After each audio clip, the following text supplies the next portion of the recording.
তারিখ আপনারা রাতের আধারে 500 টাকা খাইয়া যাকে ভোটটা মারি দিবেন তারা সারা বছর কষ্ট দিবে।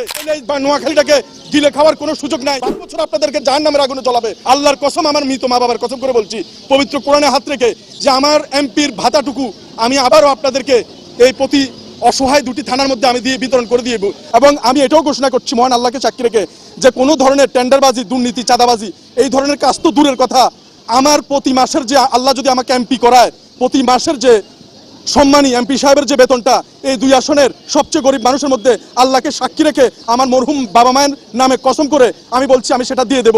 একটি মাসের এমপির বেতন কিংবা ভাতা আমি আমার বাসায় নেব না। আমি আমার ঘর এখনো করিনি। যতদিন পর্যন্ত কবিরহাট কোম্পানিগঞ্জের কোনো মানুষ গৃহহীন থাকবে, একজন এমপি হিসেবে আমি ঘর করব না। এবং বাংলাদেশের স্বাধীনতার পর থেকে এখনো পর্যন্ত রাস্তার পচা গলা বেয়ারিশ মানুষদের একটি বেয়ারিশ হাসপাতাল, মেডিকেল কলেজ কিংবা স্থাপনা কিছুই হয়নি। সরকার কিংবা বেসরকারিভাবে কেউ এগিয়ে আসেনি। সব তেলের মাথায় শুধু তেল দিতে আসে, কোনো গ্রুপ অফ কোম্পানিও এগিয়ে আসে নাই। এই নোয়াখালীতে কথা দিয়ে যাচ্ছি, সংসদ থেকে পদত্যাগ করে চলে আসব, আর না হলে এই বাংলার মাটিতে বেয়ারিশদের জন্য, সারা বাংলাদেশের বেয়ারিশ মানুষদের জন্য একটি বেয়ারিশ মেডিকেল কলেজ স্থাপন করে ছাড়বো ইনশাআল্লাহ। আপনারা শুধু একটু দোয়া করুন, পাশে থাকুন। আওয়ামী লীগ, জামাত, বিএনপি, জাসদ, বাসদ, এনসিপি সবাই আমার ভাই, সবাইকে আমি ভালোবাসি, কারোর সাথে আমার দ্বিমত নাই, প্রত্যেকের জন্য দোয়া করি। কিন্তু আওয়ামী লীগ, বিএনপি, জাসদ, এনসিপি কেউ যদি এই একটা আসন নাও পায়, ওনাদের কিচ্ছু আসে যায় না, তারা সংস্কার গঠন করতে পারবে। কিন্তু আমি যদি একটা আসন পাই, বাংলাদেশের সকল বেয়ারিশ মানুষ জিতে যাবে।